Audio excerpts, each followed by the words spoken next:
الرحمن الرحيم. اهلا بكم في قناه ست البيت. قبل ما ابدا الفيديو عاوز اشكر من داخل مصر وخارج مصر كل الناس اللي بتتابع القناه وربنا يوفق الجميع. بص يا ستي، النهارده هنعمل مع بعض المحشي. عملنا هنا يجي 5 بصلات متوسطين، ورقه غار. لازم تاكلوا محشي لازم تكتروا السوائل، يعني الزيت والسمنه.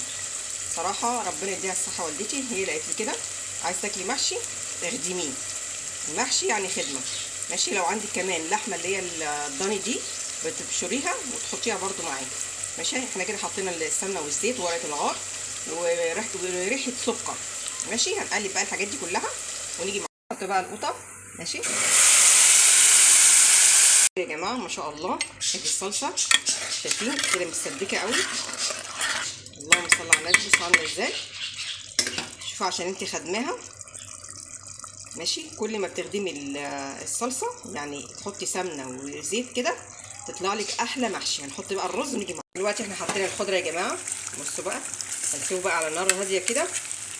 ماشي، عشان ياخد اللون الاحمر كده، وبعد كده بس يا جماعه بجد الكاميرا مش جايبه حقه، ما شاء الله حلو ازاي كده. اهو خلصنا كده الرز، هنحشي مع بعض بقى. احنا من اول المحشي جايبه بتنجان اسود وابيض، ماشي، والفلفل الرومي. هنخلص بقى نيجي مع بعض. حطينا في الحله الكرنب، وحطينا كمان قوطه، وقطعنا كمان فلفل اخضر يعني كده من تحت. كده بنحشي الورق اللي هو الاخضر الكرنب. ودلوقتي هنحشي معاكم البتنجان. بصوا التقوير، لازم يكون التقوير كويس كده ومنضفاه قوي، عشان ايه تعرفوا تاكليه ميبقاش مجلد. هنحشي بقى كده. شايفين بقى الرز ما شاء الله شو شكله عامل ازاي. هنحشي بقى ونيجي مع بعض. خلاص خلصناه ما شاء الله. طبعا سقينا المحشي. بصوا المحشي ما يسقاش لغايه فوق يا جماعه، لا، بصوا لغايه هنا بس كده. ماشي، يعني ما تغرقوش لغايه الفوق عشان ما يتلتش منك. كده هنسيبه يستوي. ماشي، ونيجي مع طبعا فاض رز هنحطه في الفريزر. بجيب كيس ثلاجه زي كده، ماشي، وبحطه فيه وبحطه في الفريزر ما يجرالوش اي حاجه. ماشي، انا جايبه كده ملوخيه ناشفه. ماشي، هنفرملها مع بعض. الفرمله يعني ايه يا جماعه؟ بجيب الملوخيه من عند اللي هو اللي بتاعت العطار. ماشي، متكونش عارفاه، يبقى من المنظر ده كده حسب ما انت تعملي قد ايه. ماشي، وبتمسكي الملوخيه تفرديها كده، وبتجيبي مصفى وايه، وبتنزلي ايه اللي هي الناعمه، وبترمي ايه الخشنه. طبعا انا بقول للبنات المبتدئين ما شاء الله كله عارف، بس في بنات ما تعرفش يعني ايه الملوخيه ناشفه تتكرمل ازاي. ماشي، عشان في ناس بتجيبها ساعات وبتعملها من عند عند العطار وتعملها على الحله على طول. بصوا كلها عفش ازاي. احنا بقى هنعملها كده وننزل بس اللي هي الناعمه وايه، ونرمي الايه الخشنه او فيها الزلط. وبرده ايه هوريكم ازاي كده. احنا عندنا اللي هو العفش ده.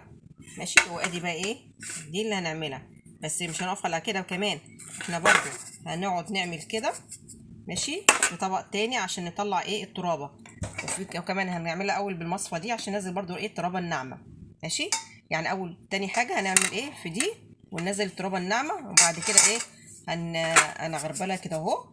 ماشي، برده لو في زلط او في طوب ونعينه. ماشي، نعمل بقى طبق الملوخيه الناشفه. ماشي، انا حطيت الشوربه اهي بنقلبها التقليه. ماشي،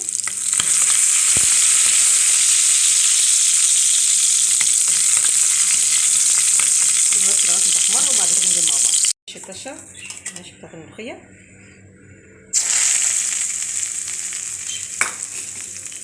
المحشي يا جماعه بسم ما شاء الله، شايفين ده الكرنب بسم الله ما شاء الله. بجد التصوير مش جايب حقه. وادي الملوخيه الناشفه. ماشي، وادي الشوربه اللحمه. ماشي، وبألف هنا وشفا.